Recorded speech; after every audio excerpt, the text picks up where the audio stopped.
Hello, everybody. Good evening. This is Engineer Ayuk Etta, CEO and founder of Mountain Hub, and I'll be running the webinar for today. I want to say you all are very welcome to our very first webinar on a long line and series of webinar workshops that are going to be happening from now to December. And the whole idea is to take you from an idea or from a prototype to building a successful startup, building a successful product, and taking it to the market, raising capital. Um, and this program is called the City Hack Germinator. And the assumption is that either you've participated in one of our hackathons, the City Hack hackathons, or you've participated in any other hackathons across Cameroon or Africa or across the world, or you have an idea that has been jumping in your head and you want to be able to build it, um, or you've heard about startup for your first time and you wanted to jump into it, um, this is the place for you. Here we're going to be working for the next couple of weeks with expert mentors to take you across um, what it means to build a startup and how to actually do it. So I'm going to be sharing my screen so that we can kick off the webinar.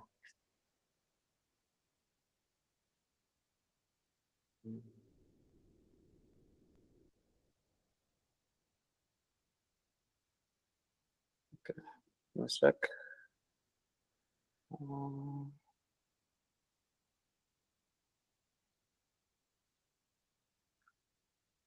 okay. Um,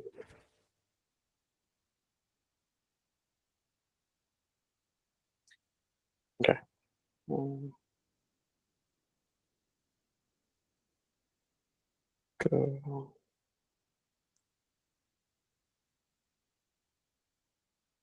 Okay, you do let me know when you see my screen. You just need to put a thumbs up.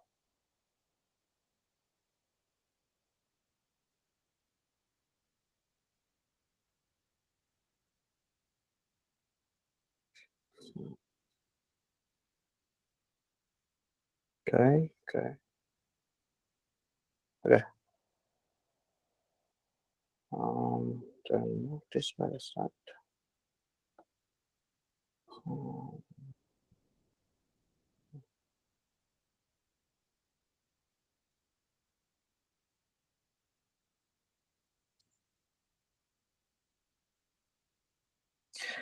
Okay.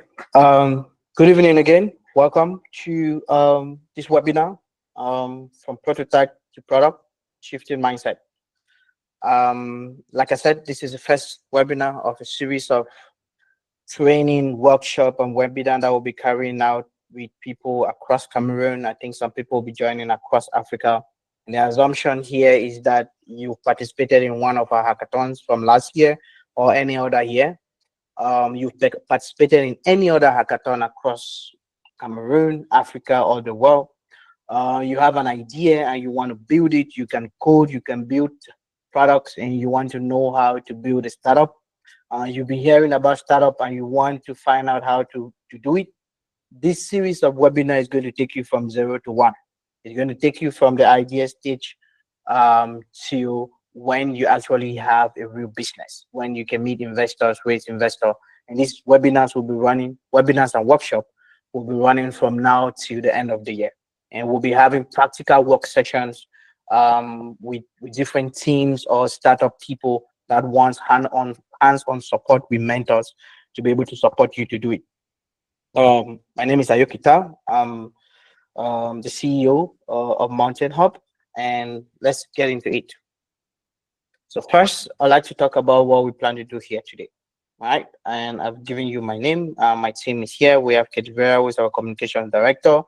We have Martin along here, who is our innovation research and development director, and I think we have Belinda, who is our operations director. These are all my team. They are here with us, and we'll be running this webinar together. The next thing that I'll be talking about is to give you an overview of the City Health Germination Program. The objective is to move from hackathon ideas to investable businesses. Um, so yeah, and maybe to get others talking, I'd like to know if you are here with an idea that you came up from a hackathon, or an idea that you just had, uh, these ideas to build, or you are in startups and you're already building startups already, right? I'd like to hear from one person that has participated in a hackathon, one person that is already building a startup, and one person that just have an idea and they want to start. I think that during the this brief introduction Kelly carried out, we had one person that had ideas that is already working in a startup, or that planning to do startup and all of that. So I'm going to just move to the next slide and talk about the City Hack Germination Program. So this is the City Hack Germination Program. It's 9 months. If you look at the graph here, it's going to run from April to December. Um, well, the City Hack Germination Program started since January, but this series of webinars is going to run from April to December. And if you look at it, it's broken down into different big topics. The first one is foundation and idea validation, which is what I'm starting today. The second one is what product and market fit. The third one is business modeling and growth strategy. The fourth one is financials, legal, and fundraising. And the last one is scaling and demo day prep. And the goal is that at the end of this program in December, we're going to have a demo day where we're going to have selected startups that we're going to present to investors that we're going to invite. And those who are ready to raise in some capital for their business, during that demo day, they can present to the investors that are going to be available.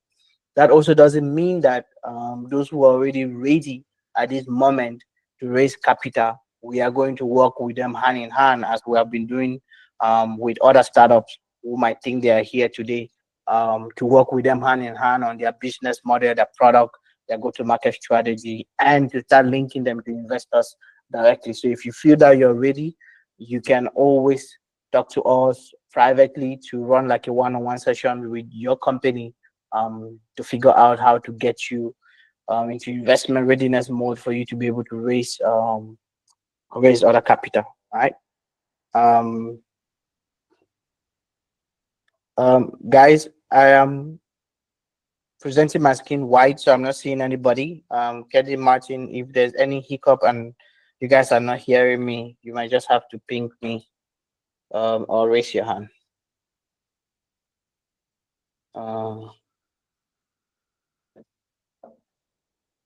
Okay, I'm not seeing that. I'm assuming that all good. Someone has a hand raised. Okay, Mark. go ahead.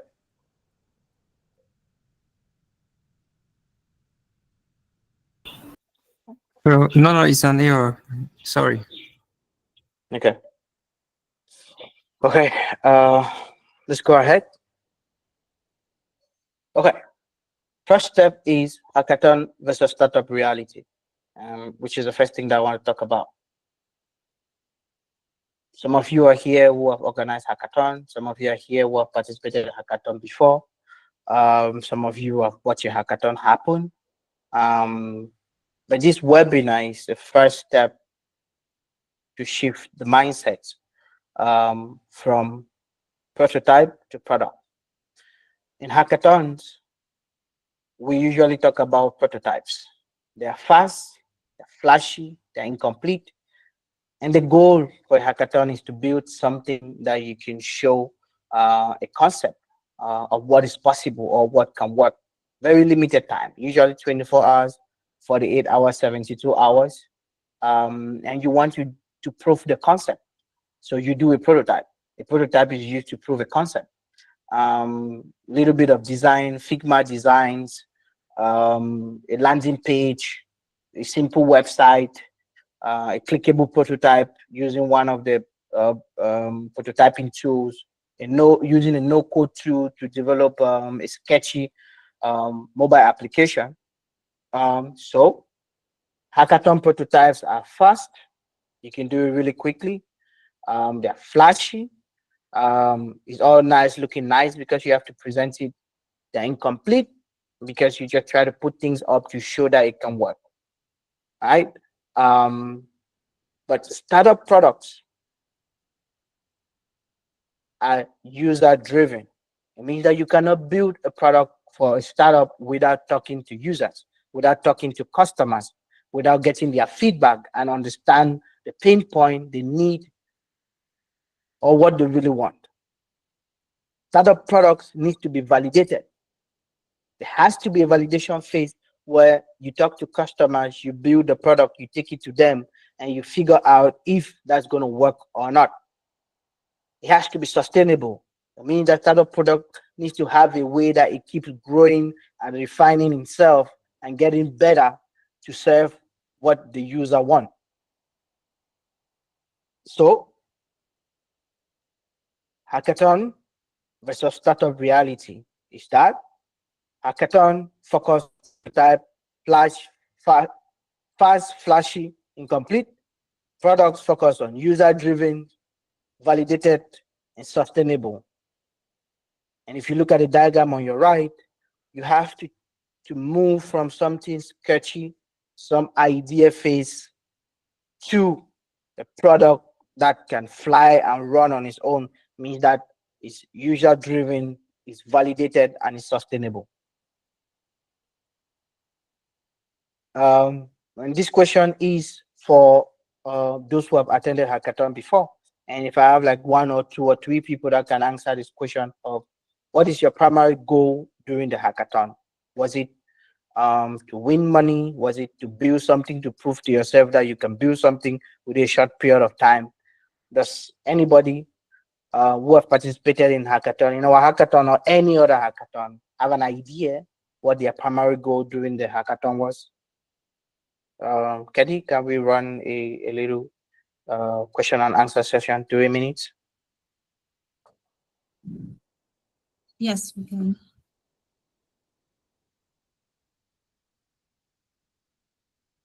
Guys, those who have participated in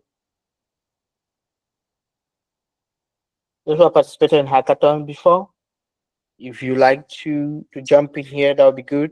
What was your primary goal during the hackathon? Was it to show that you want to build something quick? Was it to kick off your startup development journey? Was it for the money, for the prize? What was it for?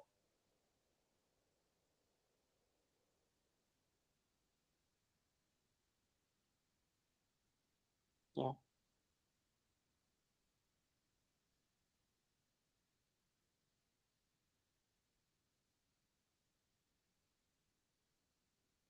Yes, somebody hand up. All right. Thank you very much for the opportunity, sir. I am the Desmond. I'm based in Gaundere. All right. So for the question as to what my objectives were when I first participated in a hackathon, I've had to participate in many hackathons and I've actually won a couple of them. My main objective was actually getting the money. That was my main objective. Hardly ever have I participated in a hackathon that actually got to develop the idea up to a product stage. Hardly ever. So basically, I've had to participate in hackathons just for the sake of the small compensation, the money, if I could say. Okay, thank you very much, Desmond. Any other person want to go?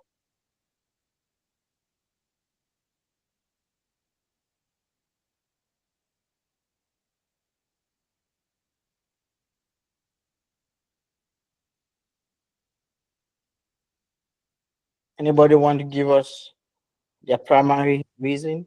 Yes.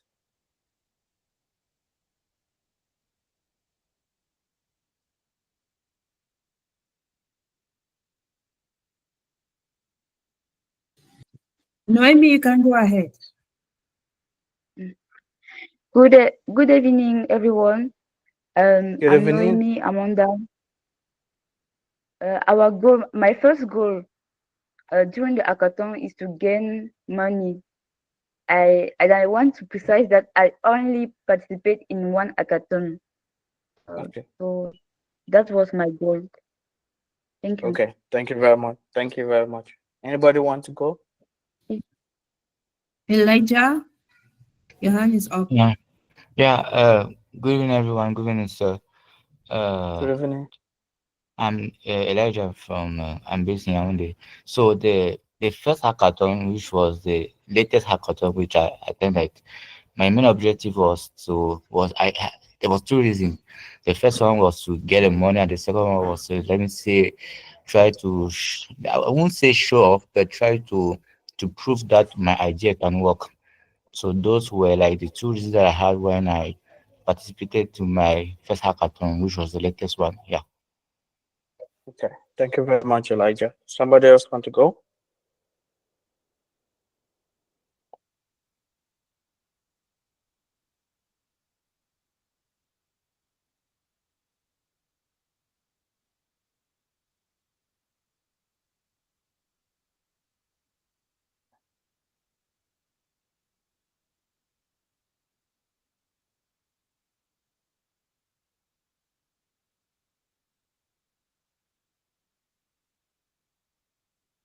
Okay, guys. So I think that we've got a couple of people.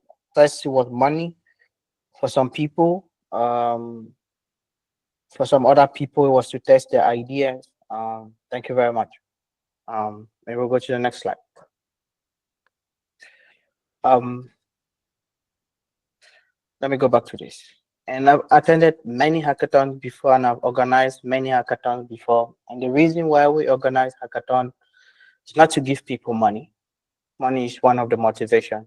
The primary reasons why we organize hackathon is to get a team to be able to focus and try to build something that after the hackathon they can take and turn into a product, and that product can be turned into a business.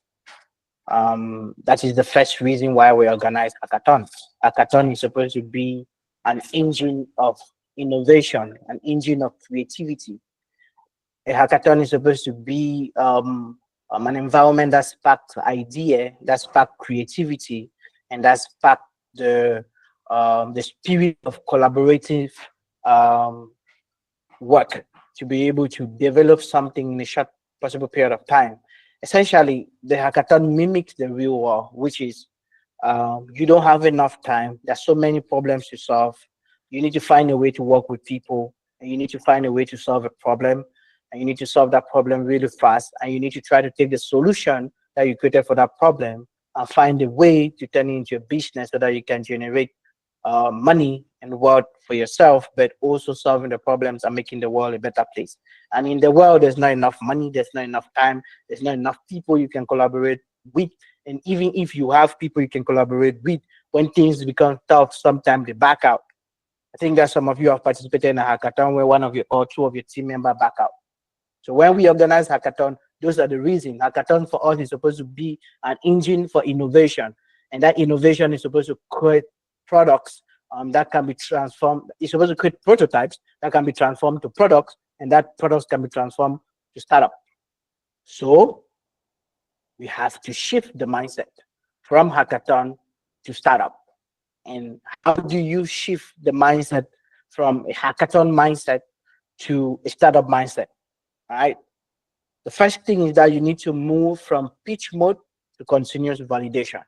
In a hackathon, your target is to build a product, is to build a prototype, taking into consideration the challenge, how it was defined, and then making sure that you have a beautiful and compelling pitch at the end of the day. And then you have to move from that mindset. If you want to turn that prototype into a product or a startup, you need to move from pitch mode to continuous validation. And continuous validation is repeatedly talking with customers, getting feedback and modifying the product to a point where it is working. And the second thing is that you need to move from feature rich to problem focus. So from a hackathon mode, you're trying to put every feature from a a startup mode, you're trying to focus on problem focus. It means that what is the key problem that you're trying to solve? What is the number one problem that you're trying to solve? What is the pain point for the user that you're trying to solve? And for a startup, you must focus on the pain point or the most painful thing that the user is going through. Once you solve that problem, then you can build a business around that. Because if you solve that problem for the user will pay you for the solution to his problem. In a hackathon, we focus on speed because there's no time. You have to go really quick, really fast, and present something at the end. With startup mindset, we're focused on sustainability. What is the most sustainable process to build a startup? 1 is to focus on the problem. 2 is to talk to the user. 3 is to do continuous validation, to keep listening to what the user wants and keep modifying the product until your product is the only thing that solves the pain point that the customers are facing. And if I can remember this quote from Yuri Levin, that says that fall in love with the problem and not the solution. Meaning, the solution will keep evolving until the problem has been solved. So as a startup, it is very important to define what the problem is. And all your might and focus with your team should be to solve the problem. Not just to create a solution, but to solve the problem. You can create solutions that are solutions to something else, but not the problem that the customer is facing. It could be a solution to you just to make you feel good that you created a solution. But is it a solution that solves the customer problem? It means that a startup starts from a problem. It is from a problem that you have an idea that, oh, I can solve this problem. A startup doesn't start from an idea. Most of the time, we've been fooled to think that a startup starts from an idea. No. A startup starts from you discovering a problem. And then the idea comes that, oh, for this problem, I have this idea that can solve this problem. And then you can work your way to continuous validation, problem focus, sustainability. And then you need to fall in love with the problem and not the solution, because you are going to develop multiple solutions that will not work for the problem. And you need to keep developing those solutions until you get the right one that solves the customer problem. And every successful product must be desirable. It must meet an actual need. Feasibility, technically and operationally viable. Viability should have a sustainable business model around it.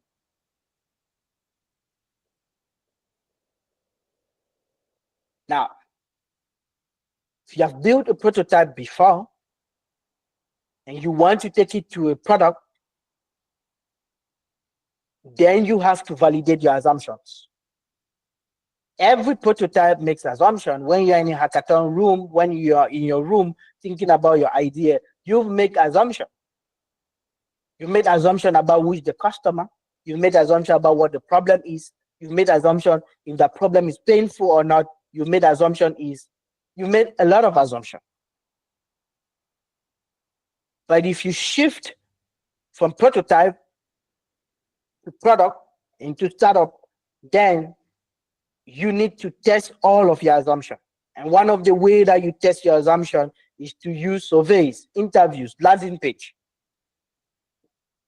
to be able to test your assumption, right? In 2007, some of you may know this story. The founders of Airbnb, 2 of them could not afford to pay their rent in San Francisco. And San Francisco is Silicon Valley for all of you who are doing startup. So they decided that they were going to test an assumption. So they placed air mattresses. And for those who have attended some hackathons, you might know what an air mattress is. So they placed air mattresses in the apartment and charged people that came to the vicinity to attend conferences. And because in San Francisco, things are so expensive and hotels are so expensive, they were like, we are going to test if people will pay a small amount of money to sleep on air mattresses in apartments of strangers. So they launch a simple website to see if anyone is going to pay to stay in a stranger's home. When they started having paying guests, they validated the idea that people are willing to trust strangers for cheaper and more authentic accommodation experiences. That's Airbnb. For those of you who have traveled or maybe move across big cities in Cameroon, maybe you have used Airbnb before, which is a furnished apartment, sometimes connected to somebody's house, where you can come in, it's furnished, and you can stay there and pay some amount of fee, way cheaper than a hotel. That's because hotels in the big city are always expensive. And I have used an Airbnb in Kigali, in Nairobi, in Zambia, in different countries, in Estonia, and all of that, right? In this affordable accommodation, some of them are attached today to people's houses. There are extra apartments, there are extra room. And the founders of Airbnb were able to validate that. So if you have an idea, in your head, you must validate the assumptions. And the assumptions are, what is the problem? Who is the customer? What is the evidence that the customer has this problem? And if I look for a solution for it, they will pay me for it, like the founders of Airbnb did. Every idea must be validated before you can pour in resources to build it into a full startup. If you do not validate your idea, then you are going to meet a lot of shock as to whether that idea is going to work or not. Okay, I pause a little bit to see if we have some questions from the audience so far.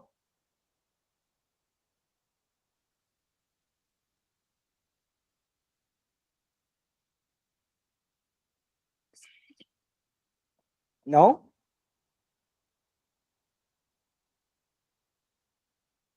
Okay, let's take the next step. It's an example of a validation worksheet overview. Our team is going to drop all of this on Google Classroom so that all of you can get access to it. We have like a whole sheet that we've designed as a validation worksheet to help you to be able to validate. And for those who want more resources on all the things that we're talking here, we can drop them on the Google Classroom, right? Section 1 of the validation worksheet is talking about key assumption. What are you assuming about the problem, about the market, or your users? What are you assuming about the problem, about the market, or the users? The second section of the validation worksheet is the validation method. How will you test those assumptions? Is it interviews? So talking to people who are your prospective users one-on-one? Is it on surveys? Is it you sending out forms with really well-crafted questions and get people to answer them? Or is it with an MVP, which is a minimum viable product, which is the least workable feature of your application or your product that solves the user's problem? The third section of the validation worksheet is the evidence required. What will confirm or what would disprove your assumption? What will give you a go or no go decision? What will tell you that this problem exists, this market exists, these users will pay for our solution? What will tell you that you have enough data to confirm that this idea has been validated or not? So the evidence required. Is it 100% out of the 1,000 people you've surveyed? If 50% confirm yes, then the idea is validated. If the surveys were replied, is it 50%? What is it? So we have 3 sections on the validation worksheet. Section 1, key assumption. What are we assuming about the problem, the market, or the users? Section 2, validation method. How will we test those assumptions? Interview, survey, MVP. Section 3, evidence required. What will confirm or disprove our assumption? Idea validation is one of the most important part of having an idea or coming out of a hackathon or thinking that you want to be able to build startup. Idea validation is the key. Do not build anything without validating. If you build without validating, you will always come back to square zero because you need to figure out what problem you have to solve, really, not the one that you've assumed, but the one that the market shows you that this is the real pain of the customer. What is the real pain of the customer? People come to San Francisco, people go to big city, and hotels are just too expensive. But will you pay a small amount to stay in a stranger's house, in the guest room, in the living room, on an air mattress? Will you trust a stranger to come and stay in your house and they pay you? You have to validate that because based on our traditional way of living, it is really difficult to trust strangers to just come into your house. If you try that kind of idea here in Cameroon, they tell that, oh, what if somebody come in and shoot you and kill you? Or somebody, what if I go to somebody else, they poison me and all of that? So we have all of those dynamics in our head. You have to validate the idea to know if it's going to work or not before you want to pour in your resources into it. So validation is a key milestone to moving from hackathon prototypes to building a startup, from your idea in your room to building a startup, from having an aha moment of this big problem you want to solve to building a startup. Okay.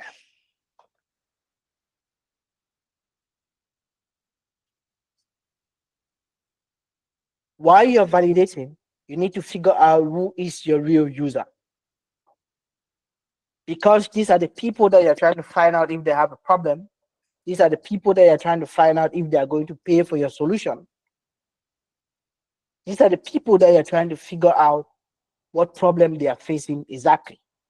So understanding the user is very key in building the product or building the startup. And to understand the user, you need to create user personas with details. And user personas are things that define the characteristics of a user.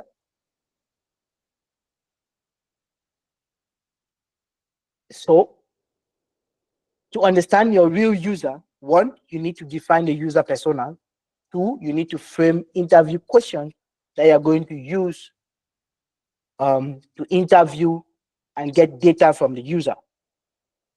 And I have a group exercise here to drive and share a key persona. This is going to be shared in the Google Classroom, and everybody on the Google Classroom should be able to share their persona, and we're going to look at it and give feedback in the Google Classroom. Here, I've also put together a sample user persona template. So you have the name, your age, profession. You have the pain points. What challenges do they face? You have motivation and goals. What do they care about? How your solution fits? How does your product serve them? Right? So these are some of the big topics of user persona template, and this also is going to be shared in the Google Classroom. Now, while you're trying to figure out your real user, while you're trying to validate your problem, how do you define a real problem? In a hackathon, it's flashy. In your room, it's flashy. How do you move from that to define a real problem? Is it urgent? Is it frequent? And is it costly? By urgent, it means that do this user need to solve this problem now? If they don't solve it now, then they'll be uncomfortable. Frequent, does it happen every day? Is it something that the user faces every day? costly? Does it cost the user money or time or something else to go through this problem every day? Is it urgent? Is it frequent? Is it costly? For example, for those of you who have taken Uber in Cameroon, maybe you have taken Yango, but for those of you who don't know, Uber was founded in Paris in 2008 when the founders, two of them, couldn't find a taxi late in the night. And then they thought that what if you could request a ride from your phone? Their MVP was a simple SMS-based system. Send an SMS and request for a taxi, and the taxi come and meet you where you are. They quickly validated this pain point of unreliable urban transport. You can imagine standing on the road in the night, coming out from a conference or a party or from visiting a friend, and you realize that all the taxis are full and you cannot get any, or there is no taxis at all. Imagine the frustration. But with Uber, you could send an SMS and a taxi will come and meet you right where you are. And this was the gap and the painfulness and the reliability in urban transportation, especially late at night, during peak hours, or when you have somewhere really, really quickly to go to. Uber's problem was urgent, it was widespread, and it was painful. This clarity helped them to get a wide range of traffic. So, again, the question is it urgent? Is it frequent? Is it costly? Like Uber. So, to validate your idea, you must define the problem correctly. Else, what will you be validating? To validate your idea, to validate your solution, you must define the problem. And defining the problem means you have to take into consideration the urgency, the frequency, and the costliness of that problem. That question?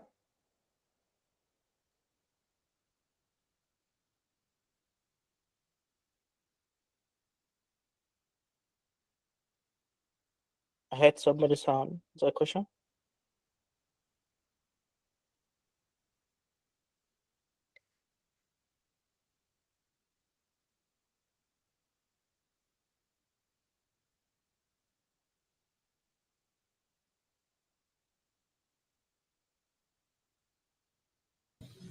I think it was someone's mic that was unmuted. Oh, okay. Okay.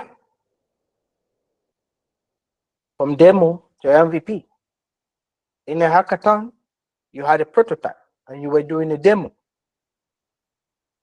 In your home, you have a rough idea, you can pitch it.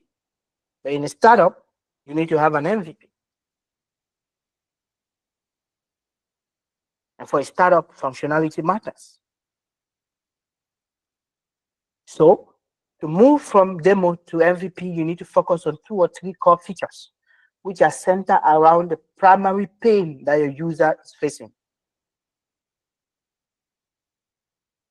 And to build an MVP, you need to focus on 1, 2, 3 core features that solve the primary pain of your prospective user. You've defined the problem, you've created a persona of your user.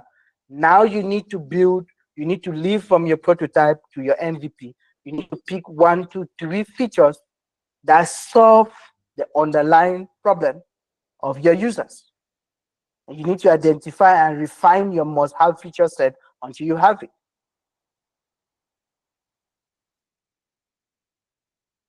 The diagram on the right says that prototype is a rough draft or a model, and that's what you build at a hackathon. That's what you draft in your home. But an MVP is a usable first version of your product.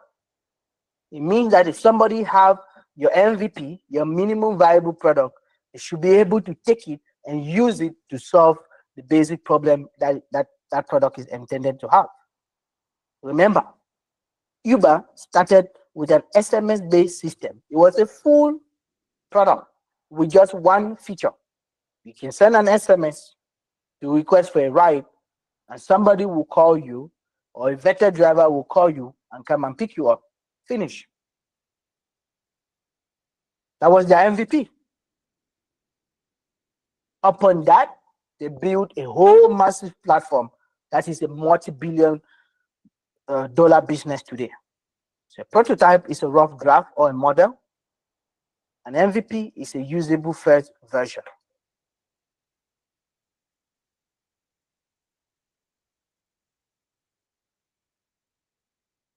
Okay. Question? So someone asked a question in the chat box. I want to know what is the difference between user and customer? User and customer are the same in the case of building a product. A customer means that they are paying you. A user means somebody that's using your product. But today, in startup business, your user might not be the person that's paying you. Okay, so you can use people. You can have people using for free. Take for example, Facebook. All of us are free users of Facebook. Are we their customer? Do they sell to us? So for all the users that Facebook have, their customers are people who pay to launch ads. All right? So you have users, and your user can be your customer as well. So they use your platform and they pay you. All right? But you can also have a user who uses your platform and is somebody else that is paying you. So, but in this case, when you're building your prototype and your MVP, we consider that your user and your customer is the same person. In rare cases, your user is not your customer. All right, take into consideration massive social network platform where they deploy on the mass for different people to pay. Either they're paying for data, they're paying for insights, they're paying for analytics and things like that. I don't know if that answers your question.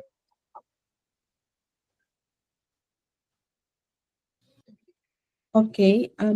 Another question is it possible to make an MVP without prototype? Yes, it's possible to make an MVP without prototype. During a hackathon, you would do a prototype, right? Maybe your first version of your product will be just a prototype, right? But it is possible to do an MVP without a prototype. Remember, a prototype is a sketch, right? It's a sketch. It could be a Figma design. An MVP is actually an app that is working, even if the app is doing just one thing, right? So do you want to skip a Figma design to just go and build the app directly? Yes, of course you can do that. Will it make your work easy? No, it will not make your work easy, because the draft, which is a prototype, help you to visualize the application before you can transform it into code and a workable application. So you can skip the Figma prototype and go directly to build your MVP on Android or on Flutter. So would the prototype help you in building the MVP? Yes, of course. Then you can skip it, but it is not advisable.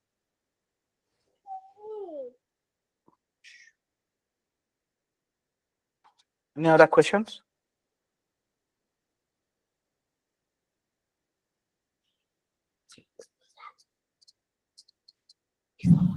That is all for now. Okay, I'd like to talk about two real life stories of transition, right? From a prototype or an MVP into a full product. The first one is WhatsApp. I don't know, for those of you who started using WhatsApp in the beginning, do you know that WhatsApp first feature was status? I don't know if you know about that. WhatsApp first feature that they released was status. Status update. Just update people where you are. Right? Just update. It was a status update. And then they realized that people were using that status update to communicate to people, to tell them where they are. Right? So they decided that they were going to change status update into a chat. And the chat was WhatsApp's MVP. So they built this chat system, right? Um, because they realized that in 2009, people wanted a way to share what they were doing with their friends, right? And they pivoted to real-time messaging, where they saw people using the app to signal availability and all of that. And that is what created the WhatsApp Messenger, which was simple but functional messaging tool that prioritized speed and privacy. Simple, functional messenger tool that prioritized speed and privacy. And they gained massive popularity with 1 million users in 2014, and Facebook bought WhatsApp for 19 billion US dollars. This is an American story. An African story is Paystack here in Nigeria. And Paystack problem was they had issues with African business or merchants accepting payment online. It was really difficult for African business to accept payment online, and they faced that problem. So they decided to launch a basic API um, for developers to be able to use, plug to their website, and help clients to be able to pay online by solving this simple problem where they could take this API and developers could plug on different platform apps and all of that, and merchants could collect payment. They solved a very big problem with a simple payment API that was able to be plugged to different platforms. They solved a massive problem and grew rapidly to a point where Stripe acquired them for 200 million US dollars. These are all transition stories of how you move from a single feature MVP or prototype to being acquired for $19 billion or for $200 million. The question that I have for you is, what insight can you draw out from these stories? What does this tell you about how you shift your mindset from prototype to product? How you shift your mindset from hackathons to startup? How you shift your mindset from idea to startup? What does it tell you? What insight does it give you? Anybody have something to chime in?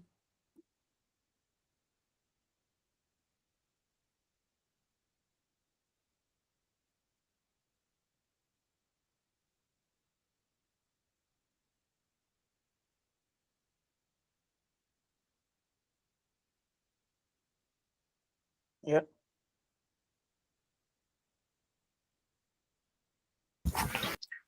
All right, so thank you very much for the wonderful stories. They're actually very inspiring.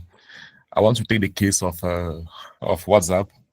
You mentioned that they started with just status viewing. That was actually what WhatsApp was basically for. It makes me to think of this. You said before you get to start or launch a product, you have to validate the problem. You have to pass through a series of problem validation. In that aspect, now look at WhatsApp presently. I don't think WhatsApp is. When I just look at WhatsApp, I don't think its main purpose is about problem solving. Does that mean that? Sorry, it's about status viewing. So does that mean that it is possible for you to actually start something, and then along the line, after you've already started, you actually get to discover your real problem? Because that's actually what I get to capture from that, except that maybe I'm getting it wrongly. No, you're not getting it wrongly. If you look at WhatsApp story, their first, the first thing that they launched was all about validating what the user really want, right? So, sometimes building your initial version, right? And when I talk about validation, you can use surveys, you can use MVP, you can use landing pages. There's also a part of validation, and we're going to see that down the line. I think that maybe we've already seen it, that you can use an MVP to validate, right? And your MVP can change. So if you look at WhatsApp, they were using their MVP to validate. Sometimes there's an idea that for you to validate, you need to build something small, send it to the market, and then run all the different validation metrics to be able to know whether you are going to keep building that thing or you're going to pivot. If you realize on WhatsApp, they sent out status, then they quickly pivoted to chat. And chat became the main bedrock of what WhatsApp is built around. Chat, speed, and privacy. I send a chat, it goes very fast, and the chat is encrypted. And everything else is built on it. So it is from an MVP. It's a single tool that they were using for people to share their availability, putting status, that they quickly move into, oh, it'll be better off to just write and ask you that, where are you? So this move into messaging. I don't know if that answers your question. So to answer your question, yes, you can build your MVP and you can use your MVP as your validation tool to validate your idea and be ready to pivot when you figure out what is the real painful problem to solve. Validation does not stop at using landing pages, surveys, or interview questions. No, sometimes you need to go build the MVP to conclude or validate that particular idea or problem that you're trying to solve. I don't know if I succeeded to answer your question.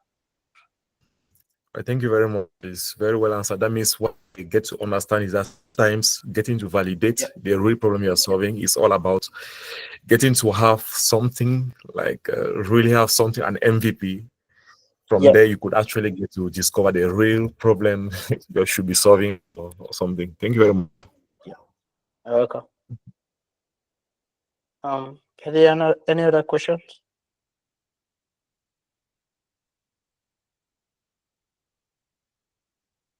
No?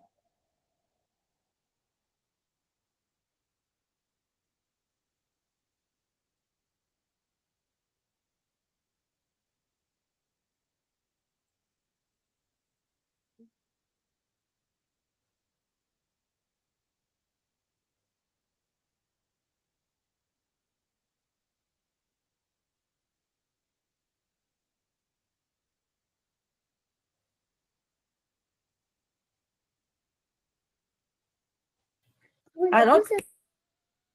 Yeah. I don't think any other person has a question. Okay. Now, I'd like to move to common mistakes early founders make. And the first one is they want to build for investors and not the users. Sometimes people who start businesses around startups are trying to build what investors will give money, not what the users will use. And then they get into this spiral of raising money, other than users paying them and the business growing as it should grow, because you do not have a business until you have customers that are paying you. So you have to build for users, not investors. If you build for users, user loves your product and are you willing to use it and pay for it, investors will come. Because investors love when you have users. Because it is users that's going to grow the business, not investors' money. If you don't have users and investors keep pumping the money, the business will still die because it has no sustainability. It is users that sustain the business. So building a startup, you need to focus on the user and you need to drill down on what the user really wants or what is going to solve their problem. The second thing is ignoring feedback. So users give you their feedback and you ignore it. Users give you their feedback and you ignore it, and you build the thing that is in your head. And then you get to a point where users can no longer use your solution because you've not taken feedback and you build the things that are in your head. The third one is too many features. Sometimes you launch a product, instead to drill down to the most painful problem, and you build the simplest tool to solve that most painful problem before you want to add different features. Startups build solutions with too many features and dump it in front of the user. And then users get confused and they don't and you cannot really drill down what is the most painful problem that when you solve, the users are going to pay you for it. One thing you should always ask yourself is, this feature that we're building, does it solve the core problem? If it does not solve the core problem, find the feature that solves the core problem and build it. Now, I'm wrapping up with this webinar. It's supposed to take an hour. But after this, what happens next? For you that had an idea and you want to build a startup, for you that came out from a hackathon, or you that you're already building, after this webinar, a couple of things that I want you to do. First is to interview 3 potential users. Look at your idea, look at the problem you want to solve, and find 3 people that you think that they can use it and interview them, right? Document at least 2 key insights from your conversation, right? And that is to understand if they're facing the problem that you think that you want to solve, if that problem is really painful, if it is urgent, if it's costing them. You want to document at least 2 key insights from their conversation. Based on that feedback, you want to refine your user persona to actually capture the kinds of people that are going to use your product, right? And then you need to identify your riskiest assumption and you test it. What is your riskiest assumption that you're assuming? And then you test it to make sure that it is right or it is wrong. After this webinar, this is an actionable step for you to move to the next step. And our next workshop or webinar are going to be leaning on all of these things, right? I think that the next webinar, it is asking the right questions. It's all built on asking the right question, and it's a workshop.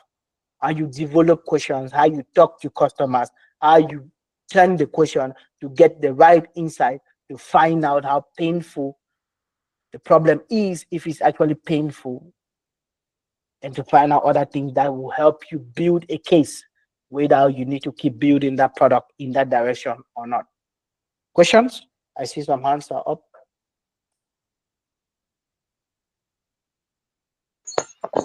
Good afternoon. In first, please, can I speak Yeah. in French? Oui, allez-y. Oui, je demandais, en fait, j'ai vu le message dans le groupe de Hackathon. Je ne sais pas vraiment de quoi est-ce qu'on parle et est-ce qu'il y aura une version en français vu que l'anglais et moi, c'est pas encore tellement ça. Ok, dans toutes les choses qu'on est en train de parler, si tu ne comprends pas. En fait, Okay. quand je Bon. lis comme ça, oui, je peux quand même lire, mais comprendre ce que vous dites là, ça peut trop vite pour mon cerveau. Ok. Bon, on va traduire ce document et pour les équipes qui ne comprennent pas anglais, on va avoir une session de travail avec eux. Donc, tu vas indiquer à Vera, on va créer une room dans le Google Classroom et on va avoir une session à part avec eux. Yep, tu vois? Ok, merci. Merci. Donc, la première chose qu'on va faire, c'est qu'on va traduire cette PowerPoint. Et la deuxième chose qu'on va faire, c'est que même on est en train de faire un recording de cette session, on va même traduire ça et partager avec vous. OK? Ok, merci beaucoup. Donc, ils vont dire dans le groupe de Hackathon. Dans le groupe de Hackathon, et si tu as partagé ton email avec Vera, on va aussi t'inscrire dans notre Google Classroom qu'on est en train de partager tous les fichiers, tout ça. Donc, on va te communiquer. Ok, je vais alors m'inscrire. J'avais oublié ça. OK. Merci. OK. Questions?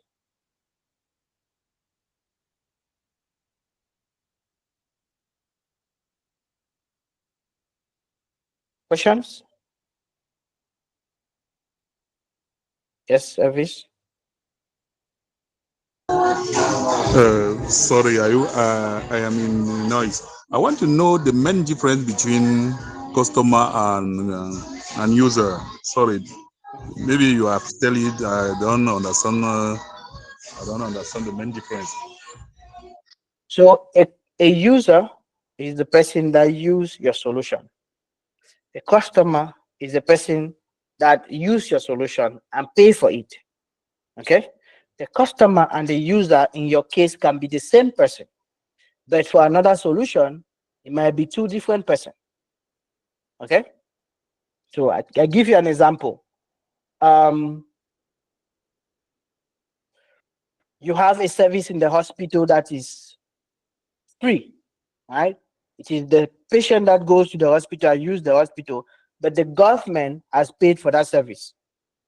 So the customer in this case is the government, because it is the government that's paying the hospital for that service. But the user in this case is not the government, it's the user, right? Now take into another consideration of a service that it is the user that comes to the hospital and use it and pay for it themselves. They are the same person, they are the user and they are the customer. So in most cases, the user and the customer is the same person. I use your service and I pay for it. In some cases, the user and the customer are different. I use your service and somebody else pay for it. Is it clear a little bit, Elvis?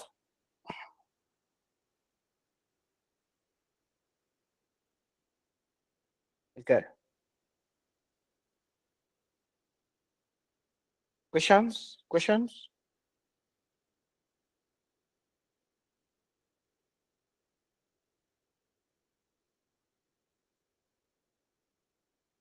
Okay, maybe our first webinar. Okay, Elvis, go ahead. No, it's not Elvis, it's Daddy. Go. Okay, thank you. I would like to have an example of maybe one user persona, because I don't quite understand the meaning of that. What does that mean? And if possible, an example. Okay. Let me see.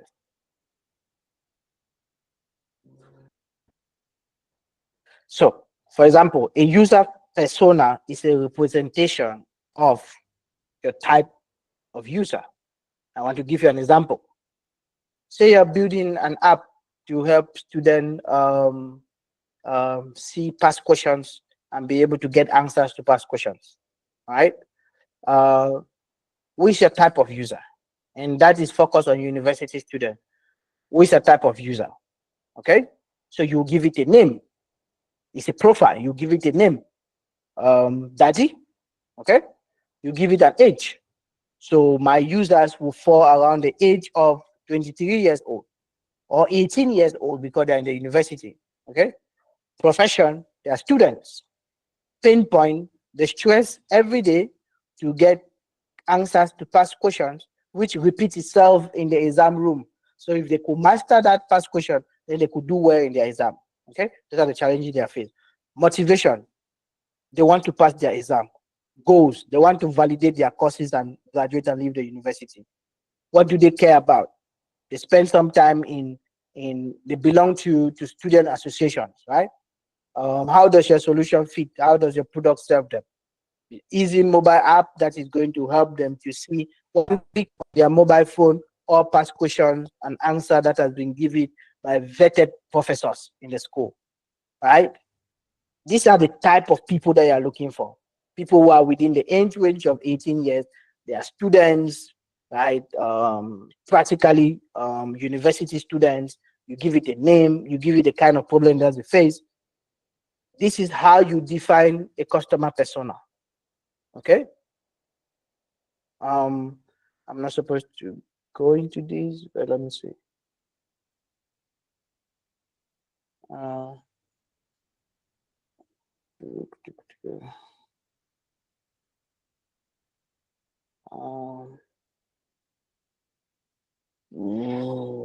I see my screen. Okay.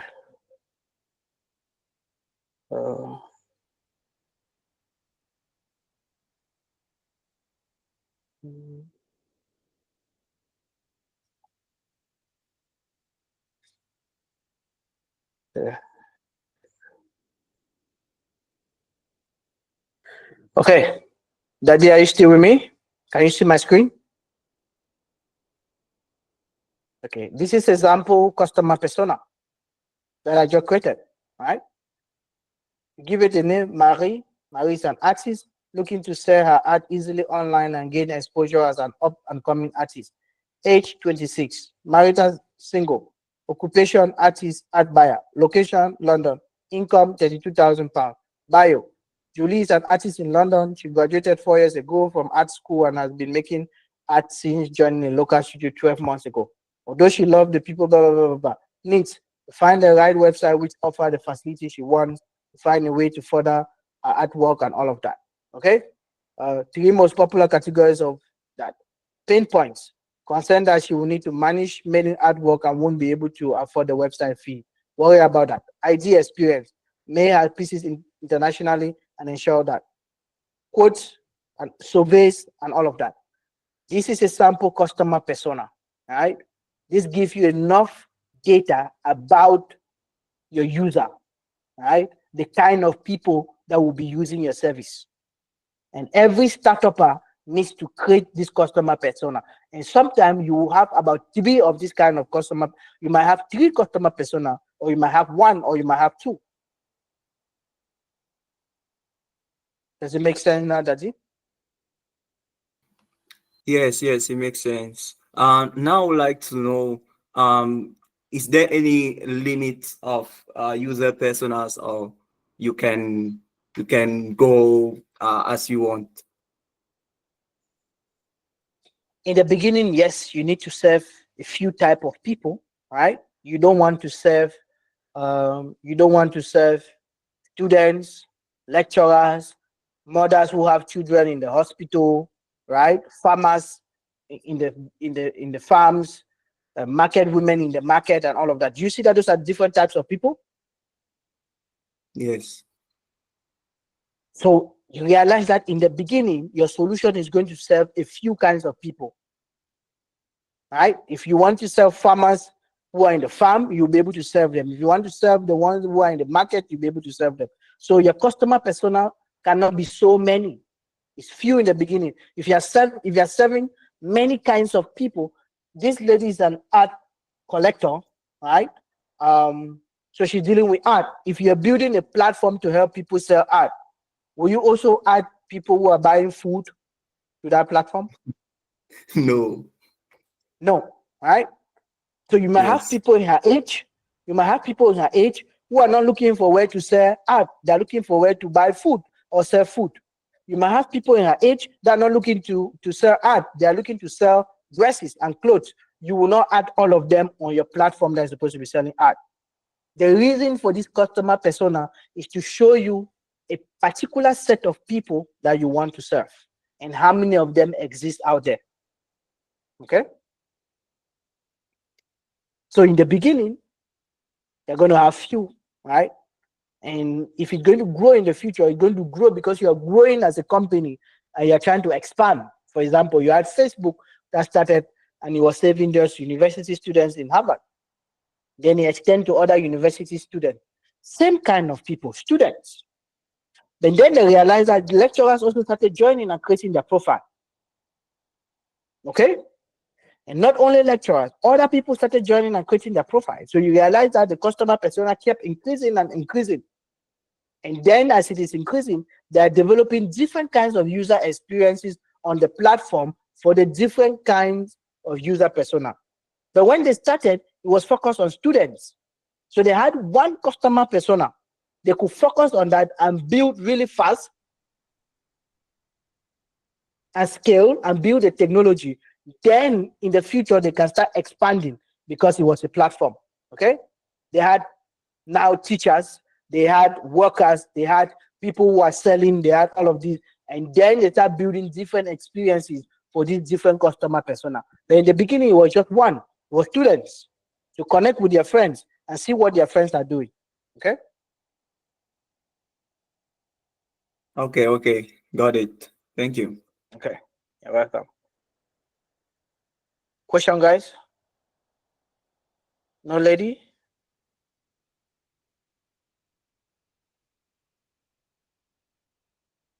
Questions? Okay. We had several more minutes to our time, but I think that this is a nice place to stop. It has been a pleasure to kick off this series of webinars and workshops with you all, and I'm hoping that you're going to stay. We have a lot of resources that we'll be sharing. For those who that are French that understood what I was saying but did not follow it on well, we are going to transcribe all the documentation and we're going to share. All of those who sign up to the webinars, we have your email, so we'll be adding you to Google Classroom, where we'll be having all of the materials that we'll be sharing. So I'll be sharing a series of material relating to the session today. I'll share the persona worksheet. I'll also share a sheet of the startup mindset. I'll share different kinds of documents that you can use to just solidify this webinar in your head while preparing for the next webinar. And the next webinar is going to be run by somebody talking about is a UI UX specialist that will be focused on asking the right questions to user to pull out the data that you need and the different mechanism that you use. Yes, Daddy, I'm going to share the user persona template, and I'm going to share the PowerPoint as well to everybody on the webinar. Yes, and other resources that is going to come with it. Okay. And remember, you might be here that you're already past this stage, or you might be here that you're trying to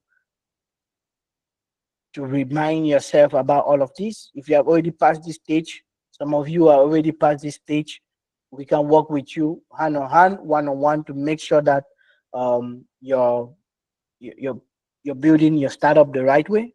As we have started working with some of you are already in the CTR germination program, and this is part of the CTR germination program to follow this, to take you from idea and hackathon to a business.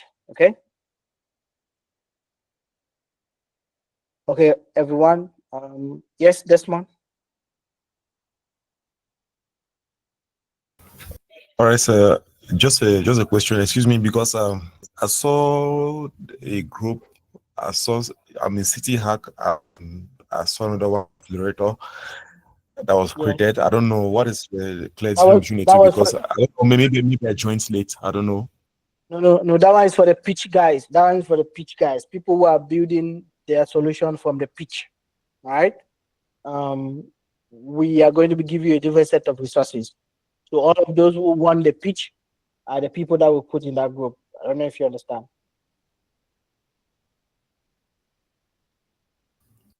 Yes, Desmond. Yeah. Okay, it's clear, sir. Yeah.